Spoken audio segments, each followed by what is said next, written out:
Snowflakes drifted lazily outside the windows of the Ward family townhouse, muffling the usual clamor of New York City. The house stood in Winterbourne, a neighborhood known for its quiet wealth and towering brownstones. Inside, however, the stillness was deceptive. Tension hung heavy in the air, thick as the cigar smoke curling above Gordon Ward's polished mahogany desk.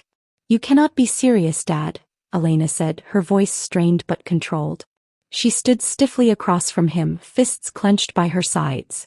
Gordon leaned back in his leather chair, calm and distant, as though this were just another negotiation he had already won. "This is not up for discussion, Elena," he said, setting his cigar gently into the ashtray like the conversation was already over. Elena's jaw tightened. Her pulse roared in her ears. "So that is it? You are handing the firm to Julian. A man who barely scraped through law school. A man who shows up late to his own meetings. And I, who worked 10 times harder, who graduated from Columbia with highest honors, am told to smile and accept it." "You are my daughter," Gordon replied, his tone flat. "Julian is my son.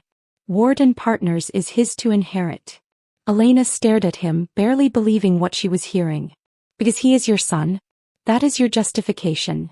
You will make a fine wife someday, Elena," he said as if it were a compliment. "But this world is not for you. It is hard. It is ruthless. And legacy matters more than effort. I am protecting you." Elena felt the words like a slap. Not because they were unfamiliar, but because hearing them now, after everything, felt like final confirmation. She had spent years battling subtle dismissals and polite condescension. But this was a door slammed in her face. "I do not need your protection," she said, her voice low but dangerous. "I need a chance."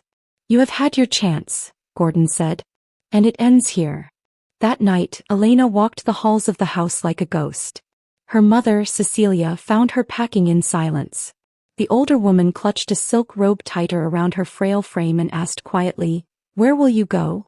"Anywhere that respects me," Elena said, not looking up. Cecilia sighed, her face lined with years of compliance.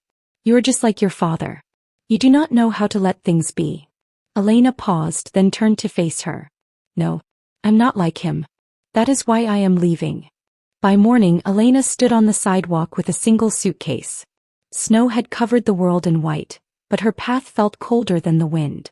Julian stood in the doorway, sipping coffee in a cashmere robe, looking like a man completely untouched by consequences. "Leaving your kingdom behind, Elena?" he said with a smirk. She did not answer. He did not need to.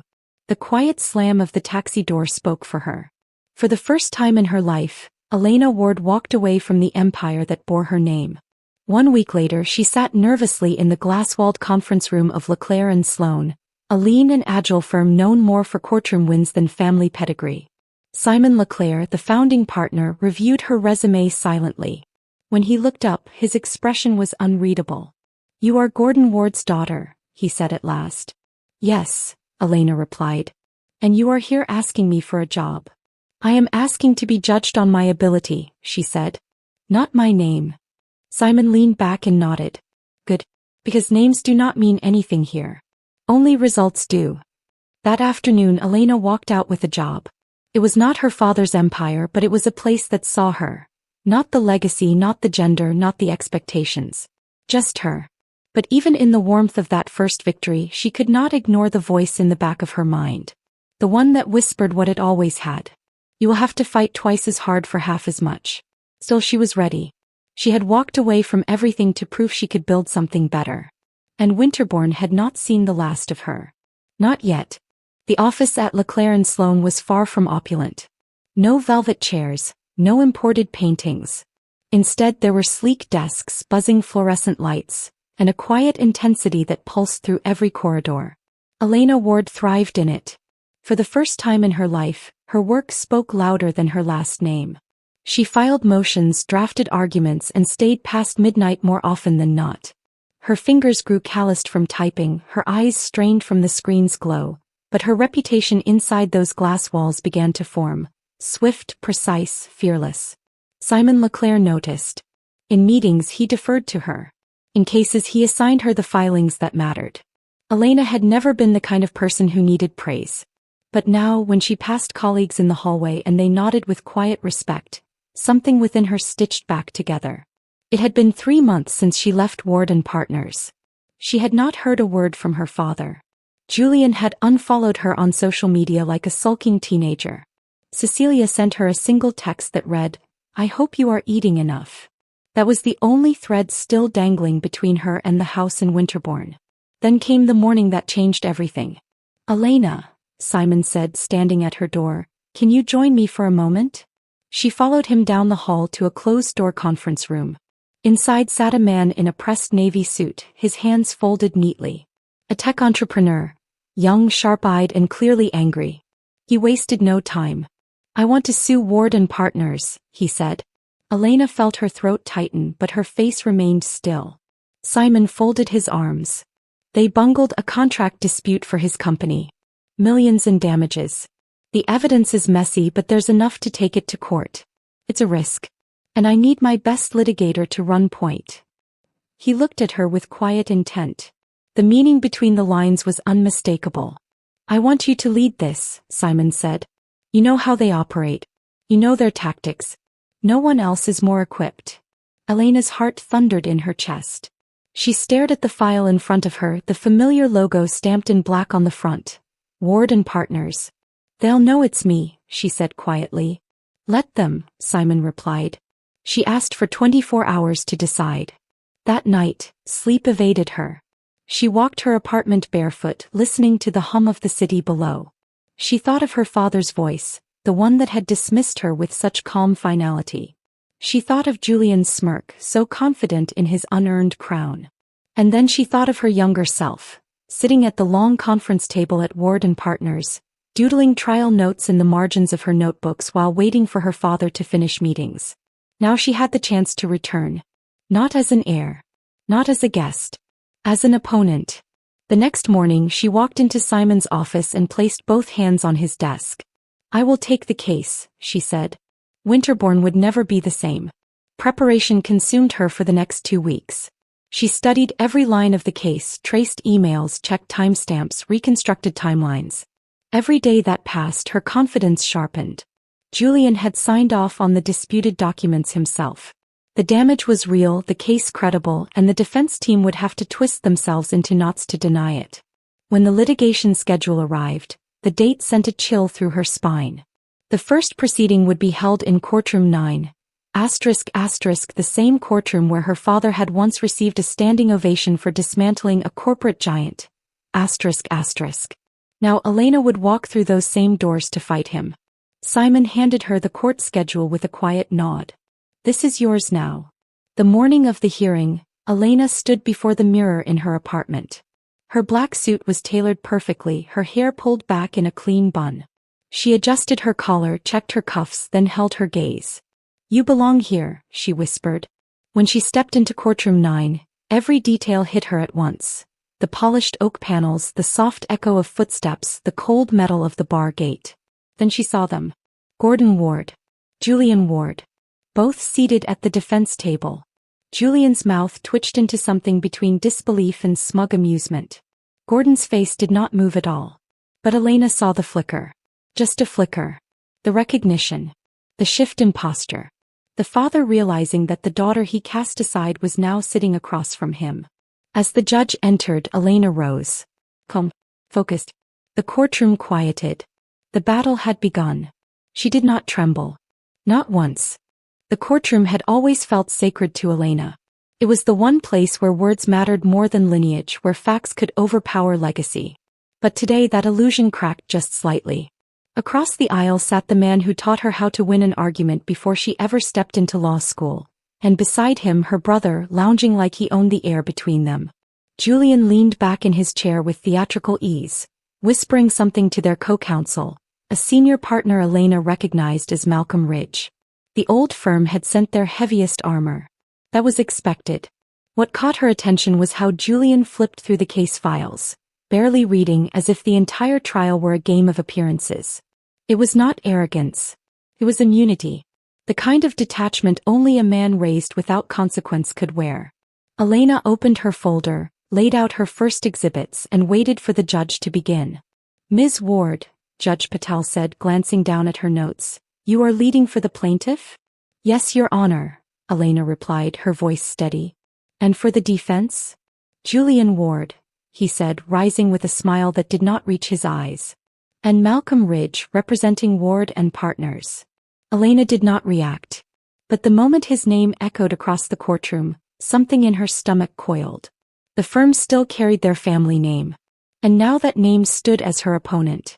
The opening statements began and Elena stepped forward first. She did not raise her voice. She did not point fingers. She laid out the facts like brushstrokes, painting a picture of neglect, dishonesty, and careless damage inflicted upon her client by those who claimed professionalism. She saw heads nodding. She saw the judge's brow furrow. She saw Gordon's knuckles tighten around a pen. Then it was Julian's turn. He spoke with charm. With polish. With all the mannerisms he had learned from their father's lectures at the dinner table. But Elena could see it. The cracks. The way his argument looped in circles. The way his analogies stretched too far. He had never fought for a win on his own. And now, under pressure, he was scrambling. Elena kept her eyes forward, but her ears stayed open. She counted each misstep. Each vague citation. Each unsupported claim. And when the judge dismissed the court for a recess, she walked out into the corridor with her head high. Simon met her in the hallway, his brow raised. He is weaker than I thought, Elena said. Simon nodded. And your father is watching every second. That night, Elena returned to her apartment and opened her old briefcase. The one her father had given her when she got into Columbia Law. Inside was a note yellowed by time. Win because you can. Not because you have to. Dad. Asterisk asterisk. He stared at it for a long time. Then she folded it back, tucked it away, and got back to work. The next morning she arrived early, beating even the court clerk. She took her place at the plaintiff's table and reviewed her notes until the room began to fill. When Julian entered, he was alone. Malcolm Ridge was nowhere in sight. Judge Patel called the session to order and looked toward the defense table. Mr. Ridge will not be joining us? She asked. Julian stood, adjusting his tie. He had an urgent matter, Your Honor. I will be handling this phase of the case myself. A beat of silence passed. Then the judge nodded. Very well. Elena felt a quiet fire light inside her. They were underestimating her again. Even now. Even after yesterday. That was a mistake. Julian opened the defense's cross-examination, questioning the first witness from Elena's client, a compliance officer. The questions were textbook. Bland. Ill-prepared. Elena watched, waited, and then stood when it was her turn. Her cross was swift, surgical. She exposed dates that did not align. She referenced clauses Julian had overlooked. She painted a picture of corporate negligence so clear the jury leaned forward as she spoke. Julian tried to object twice. Both were overruled. By the end of the session, even Judge Patel paused before moving to the next item. Thank you, Ms. Ward, she said. That was thorough. Elena sat down. Her heart beat fast, but her face gave nothing away. Across the aisle, Gordon Ward was watching. Not blinking. Not moving. Just watching. As the courtroom emptied, he remained seated for a moment. Then slowly he stood, gathered his coat, and walked past her table. He paused for only a second. Elena, he said, just barely above a whisper. You were always meant to be here. He left before she could respond. She did not turn to watch him go. She simply breathed deep and sharp. She had not won. Not yet. But the walls of Winterbourne were already beginning to shake. Elena sat alone in the quiet of the law library that night, surrounded by stacks of law reviews and precedent binders. The silence pressed against her, thick and unmoving, except for the soft scratch of her pen against legal pads and the occasional hum of the heating system kicking in. Outside, the streets of Winterbourne shimmered under a cold blue dusk, and the windows fogged gently with breath and frost. This was the hour she remembered most from her childhood. The time her father always worked late. The time the house was filled with the scent of his cologne and cigar smoke as he paced the study floor, barking orders down the phone. Elena had admired him once. Had mimicked him in silence. Had wanted nothing more than to be invited into that world. But now she sat in a different building across a different city, writing arguments that would dismantle the legacy that refused to claim her. The next morning she was back in the courtroom before sunrise. Simon was already waiting with 2 cappuccinos in hand. You are going to need this, he said, handing her one. Bad news, she asked. No, he said. Just fire. The defense submitted a late motion to suppress your latest evidence. Elena blinked. Which evidence? The internal memo from their junior counsel, the one confirming Julian approved the flawed draft. Elena's jaw tightened. That document had been her edge. They're scared, Simon said. This is desperation. When court resumed, the defense stood to argue suppression based on chain of custody issues. Julian read from notes he clearly did not write. His voice shook slightly, just enough for Elena to catch it. His co-counsel Malcolm Ridge had not returned. Rumors of illness circled the room, but Elena sensed more beneath the surface. Something deeper. Something urgent. She rose to counter the motion with precision, laying out a timeline that confirmed every step had been documented, verified, and above reproach. She cited 3 cases from the district court, 1 from the appellate level, and concluded with a quiet confidence that settled the room. Judge Patel nodded slowly, then spoke. Motion denied. Elena allowed herself a single breath of relief. Julian dropped his pen. The rest of the day unfolded like a quiet unraveling.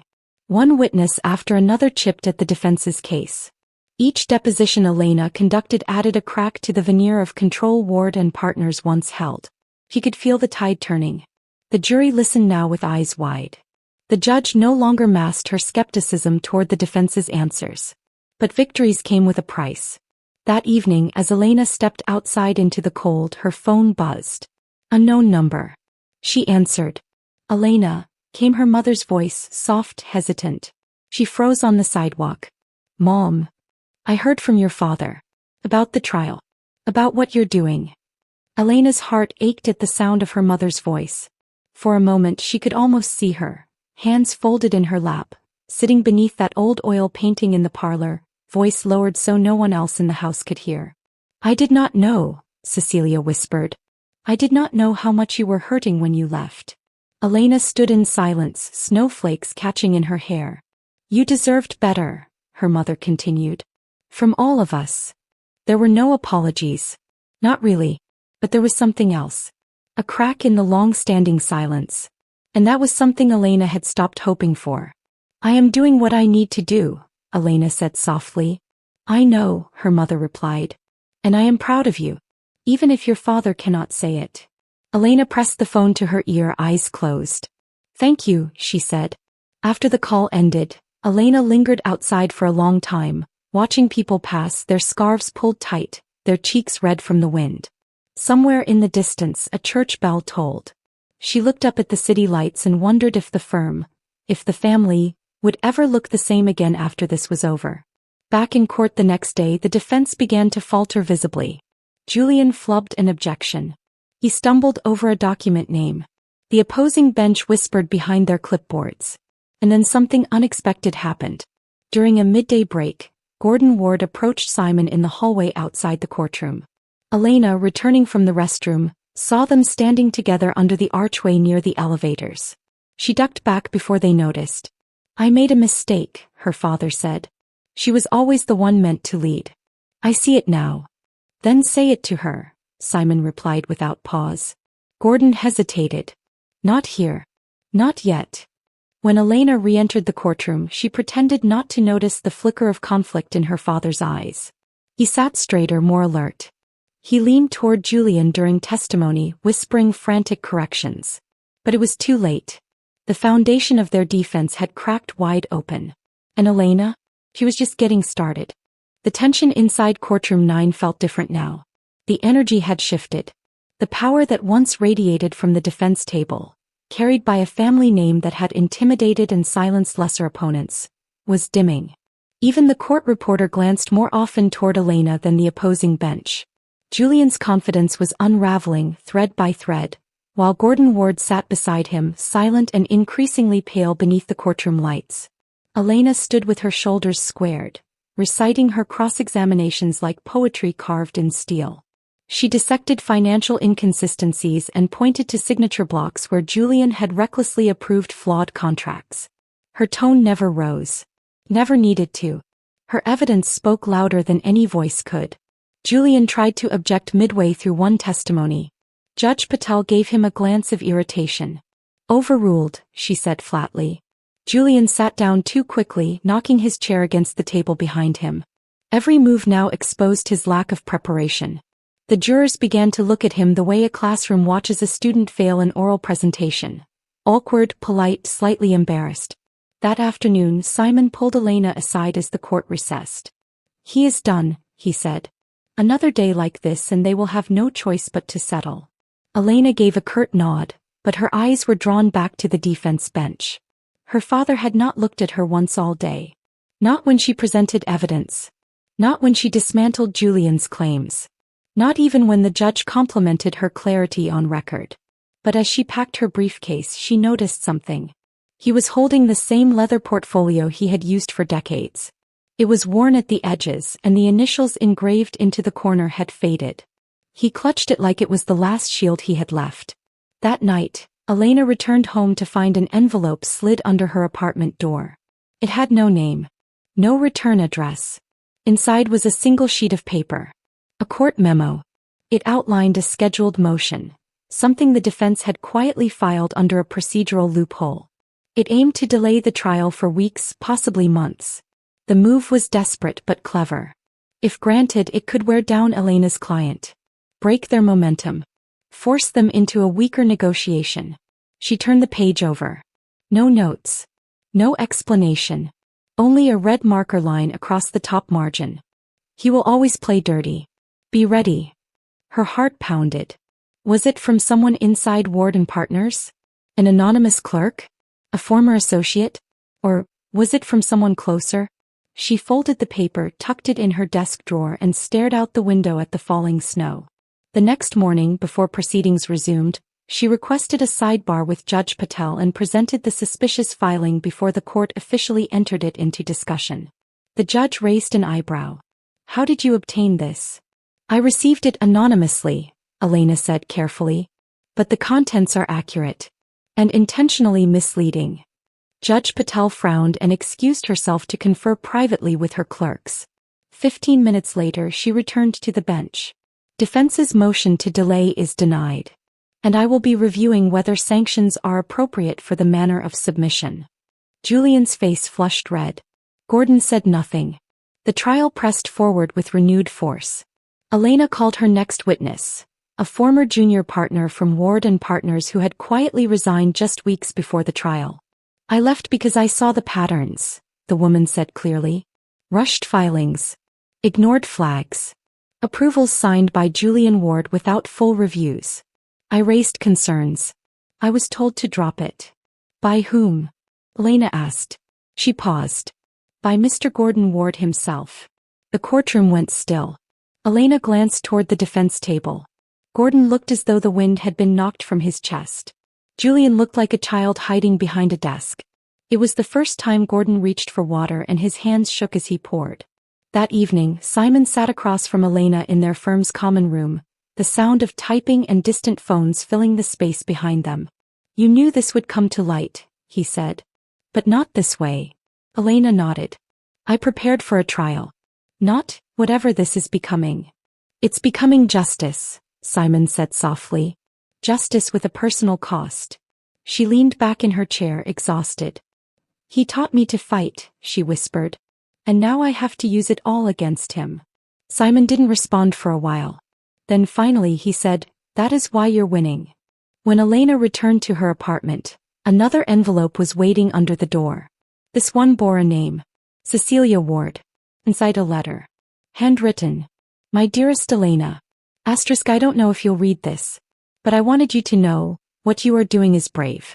Your father, he was raised to believe the firm was everything. That legacy had to be protected even if it crushed the ones meant to inherit it. I never stood up to him and that is my greatest regret. But you have. And even if you never return to our home, I hope you know you've already changed it. We're all watching you now. Even him. Love. Elena read the letter twice, then slid it into the drawer beside the red-marked court memo. She stared into the dark for a long time before sleep finally found her. She was nearing the end. And the Wards were running out of ground to stand on. The day began with a rare stillness. Courtroom 9, once buzzing with confident chatter and purposeful footsteps, was unnervingly quiet. Even the clerks moved slower, more carefully, as if aware they were entering sacred ground before a final battle. Snow flurries tapped at the high windows. Elena arrived early again, but not to rehearse.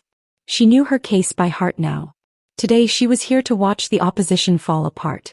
Julian entered 15 minutes late. Alone. His suit was wrinkled and his tie slightly askew. He looked more like a law student cramming before an exam than the heir of a legal empire. Gordon arrived a moment later, dressed perfectly as always, but his face was a mirror of erosion.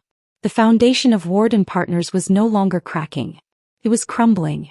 Elena opened the session with her final witness, a financial analyst who walked the jury through the monetary damage caused by the negligent contracts Julian had approved.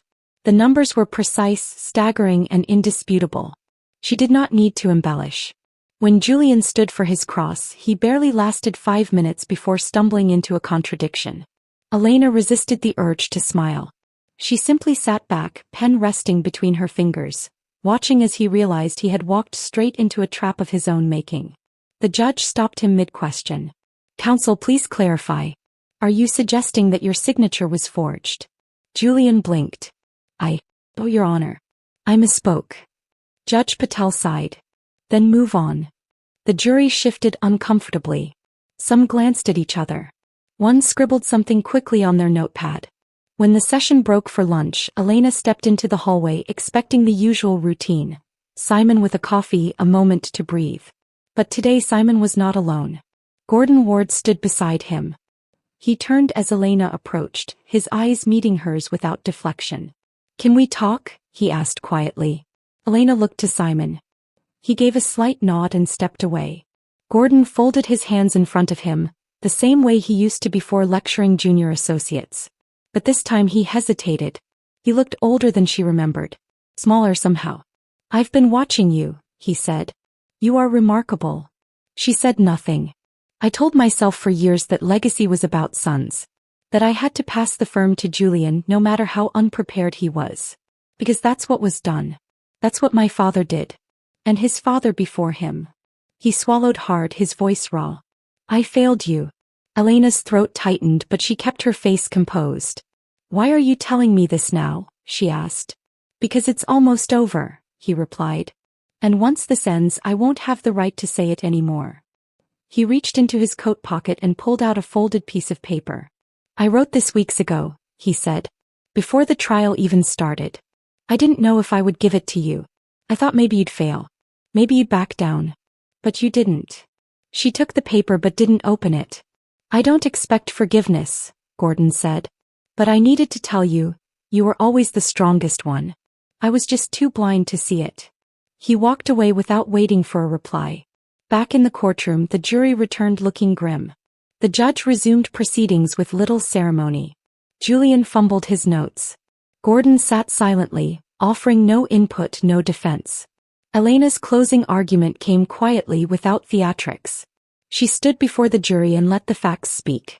She reminded them of the contracts, the negligence, the lost money, and the emails ignored. But more than that, she reminded them of accountability. "Law is not just a business," she said. "It is a promise.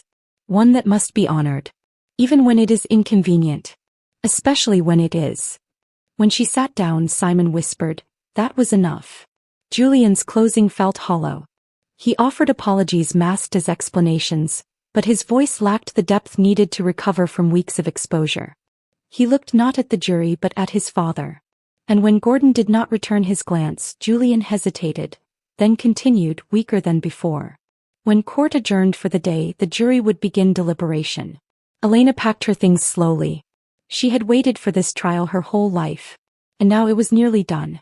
Outside, the sky was a dull silver, the wind sharp and restless. She walked the streets of Winterbourne in silence, snow crunching beneath her heels. She passed the coffee shop her father used to take her to as a child. She passed the bookstore where she had bought her first legal textbook at 16. Everything felt smaller now. Not broken. Just smaller. When she arrived back at her apartment, she unfolded the letter Gordon had given her. "Elena. *, you were the one meant to lead.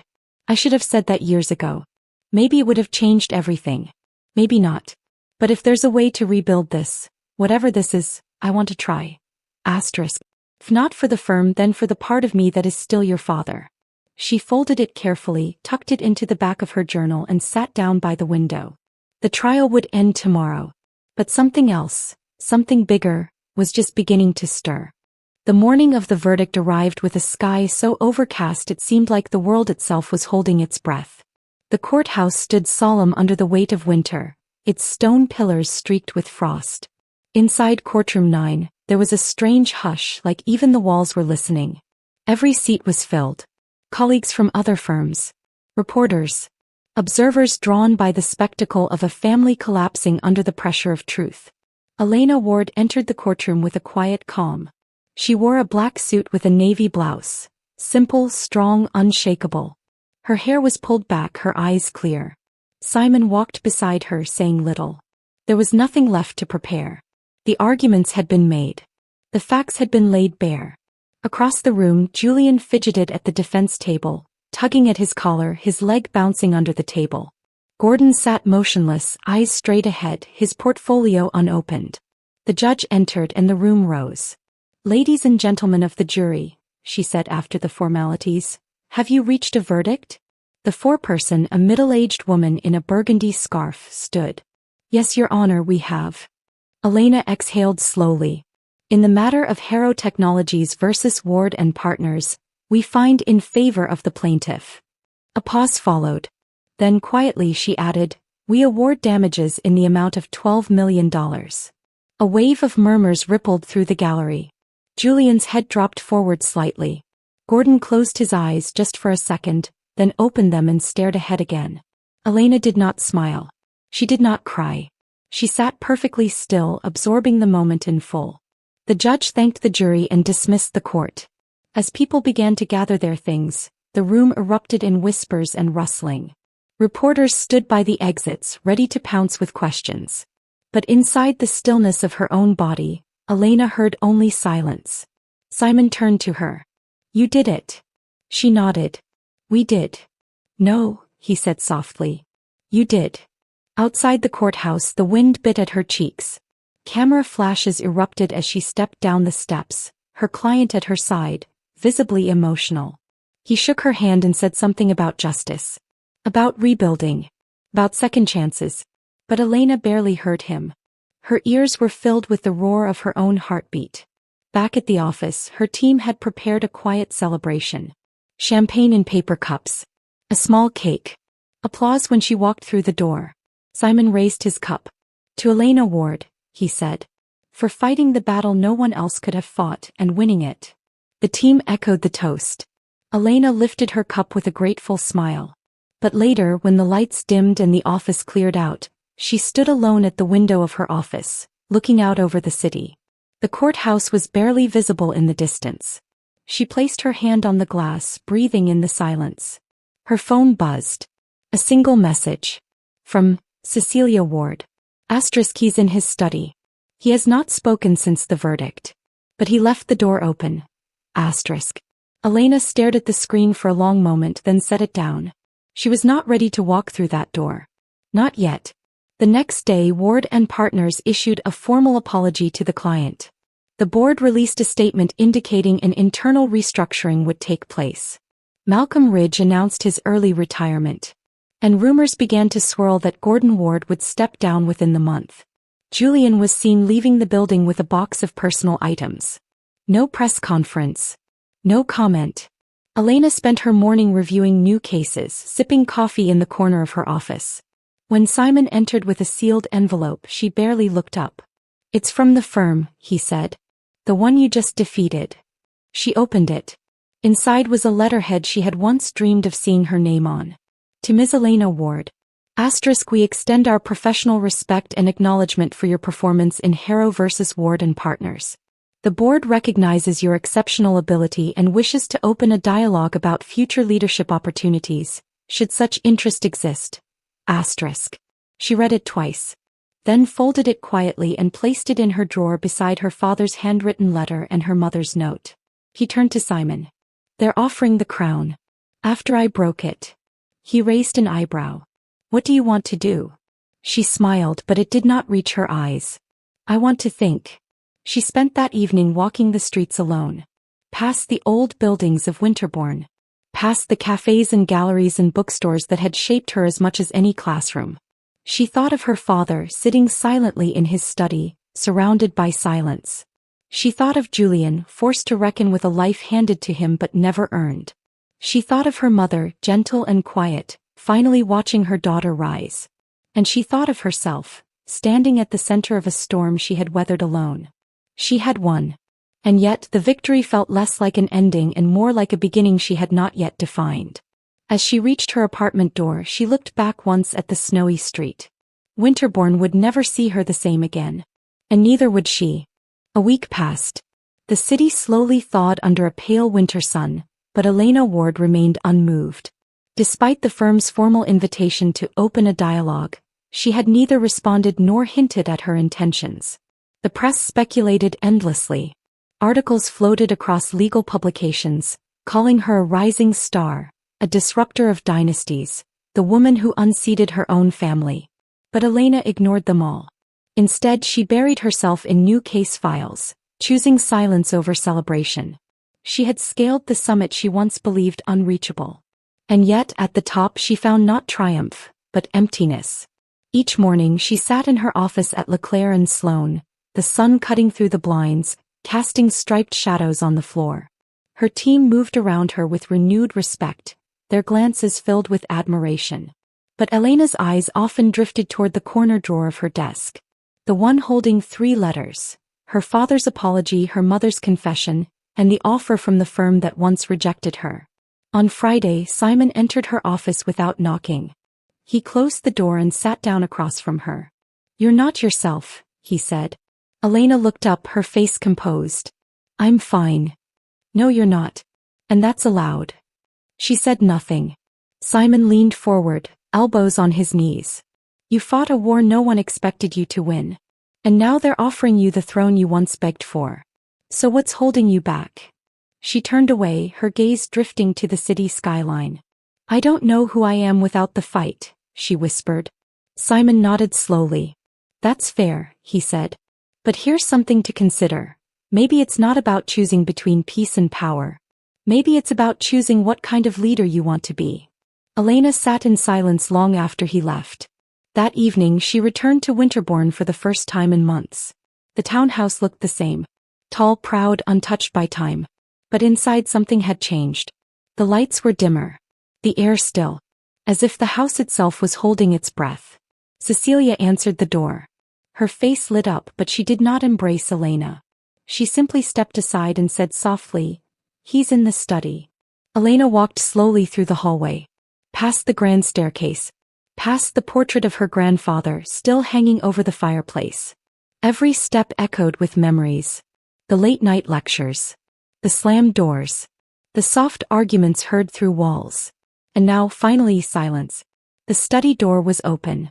Gordon Ward sat at his desk, a glass of scotch untouched beside him. When he saw her, he stood, but did not move closer. "Elena," he said. She stepped inside but did not sit. "I read your letter," she said. He nodded. "I meant every word." She studied him for a long moment. The once imposing figure now looked tired, his sharp features dulled by regret. "I never needed the firm to be handed to me," she said. "I needed to be seen. To be believed in." "I know," he replied. "And I failed at both." She reached into her coat pocket and pulled out the offer letter. "I don't want your throne," she said. He stiffened. "But I want to reshape it. Not for you. Not for Julian. For everyone who ever sat in a room and felt invisible. For every daughter who was told she could watch but never lead." His eyes shimmered, but no tears fell. "Then take it," he said. She stepped closer. "On my terms," she added. He nodded. "Of course." A long silence stretched between them. Then quietly he said, "Will you come home?" Elena looked around the study. The same bookshelves, the same rug, the same leather chair where she used to sit cross-legged as a child, listening to cases she didn't yet understand. "No," she said gently. "But I'll visit." When she turned to leave, Cecilia stood in the hallway. Her eyes were damp, her smile faint. Thank you for coming, she said. Elena stepped outside into the night. The air was crisp, the stars scattered like embers above the rooftops. She walked slowly down the familiar steps, heels clicking against the stone. Winterbourne was quiet, watching, and for the first time she felt it, closure. Not the kind that ends a chapter but the kind that opens another, still unwritten. She walked toward her car, the firm's letter still in her hand, now folded once more. It was time to decide. Not whether she had earned her place, but what she would do with it. 3 weeks later, Elena Ward walked through the revolving glass doors of Ward and Partners. Not as a visitor, not as an adversary, but as its incoming managing partner. The boardroom was packed with senior associates, partners, and a few remaining founders. They sat in stiff suits, faces neutral, waiting for a performance. Waiting to see if the prodigal daughter had returned to gloat or to govern. She gave them neither. Elena took her place at the head of the long conference table. The same seat Gordon Ward had occupied for over 30 years. Her father was not present. He had resigned 2 days earlier, quietly, without ceremony. His final memo to the firm had been simple. Elena Ward will lead this firm. She will do so not because of her name but because of her merit. Those who cannot accept that should leave now. 5 associates resigned the next day. 2 of them had been Gordon's most loyal defenders. The rest stayed. Elena placed her hands flat on the table and looked each partner in the eye. This is not going to be the firm it used to be, she said. We will no longer reward entitlement. We will no longer promote by bloodline. From now on we rise by excellence, not inheritance. A few exchanged glances. One cleared his throat. But no one interrupted. She continued. Some of you may think I'm here to punish this place. I'm not. I'm here to rebuild it. Into something better. Into something that will outlive all of us because it earns its reputation, not inherits it. She paused. If that makes you uncomfortable, the exit is behind you. No one moved. A junior partner near the end of the table raised her hand. Elena nodded. Where do we begin? She asked. Elena smiled. We begin with the cases no one wanted to touch. The clients overlooked because they lacked pedigree. The employees ignored because they didn't play golf with the right people. That afternoon she cleared out her father's old office.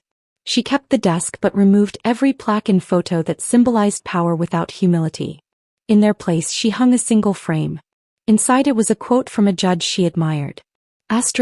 Justice is not what we inherit. It's what we demand.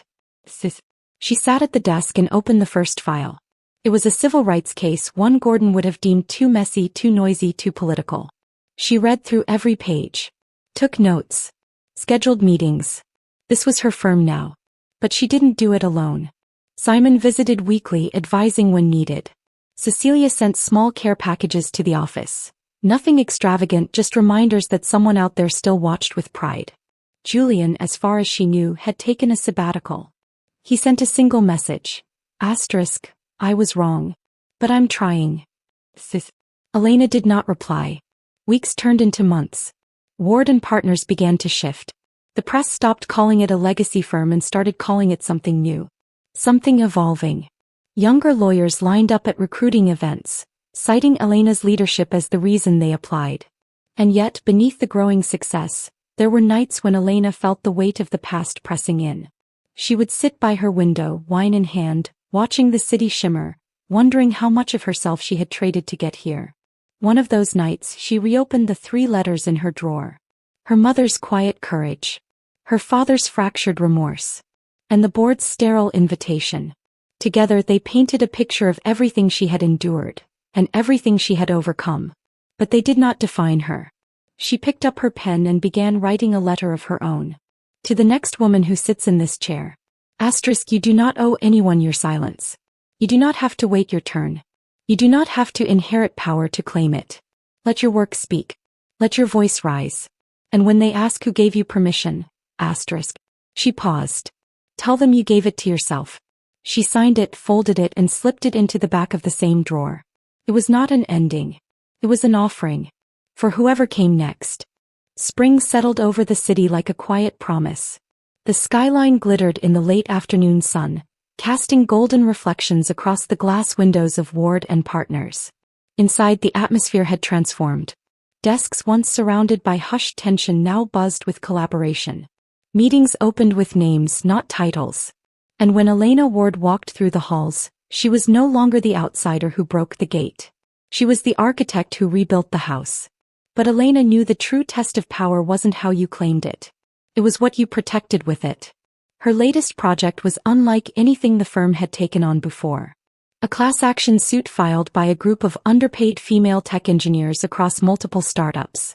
The case was risky, politically charged, financially draining, and personal, because once not long ago, Elena had stood in a room full of men and been told she was too emotional, too inexperienced, too much.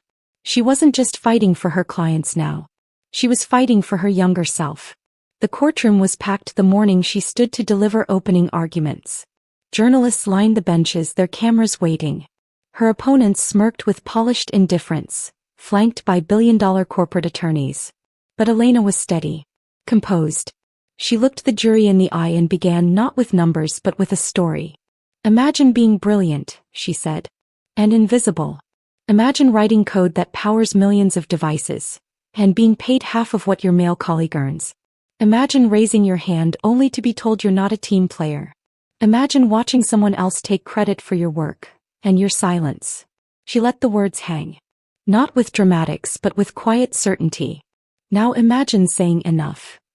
The courtroom stilled. It was no longer about headlines, or legacies, or family firms built on exclusion. It was about justice. The case would take months. The press would dig. Threats would come. Donors would pull out. But Elena didn't flinch. Not when investors warned her the firm would lose clients. Not when a board member asked if she could soften her stance. She had made her choice. Later that year, Ward and Partners received an award from the National Civil Legal Alliance for advancing equity in corporate law. Elena declined the ceremony. Instead, she asked them to fund 3 full scholarships for underprivileged law students, 2 women and 1 non-binary applicant. She chose to speak at their orientation. "I won't give you advice," she said, "because you don't need to become someone else to sit at the table. You need to remember who you are when they try to move your chair." She stepped down from the podium and shook each of their hands. One of the students, a young woman with sharp eyes and braids, asked quietly, "What made you stay?" "After everything." Elena paused, smiled. "I stopped trying to earn their permission," she said. "And I started listening to the voice that was mine all along." That evening she returned to her office. The city pulsed beneath her window. The framed quote on her wall caught the fading light. Asterisk, "Justice is not what we inherit. It's what we demand." And next to it, now framed too, was a second quote. Asterisk, "Let your voice rise." As the office dimmed, Elena remained seated, pen in hand, outlining a mentorship initiative for first-generation law students. She knew now that true power didn't come from legacy. It came from lighting the path behind you, and making sure the door stayed open, even when no one had held it open for you.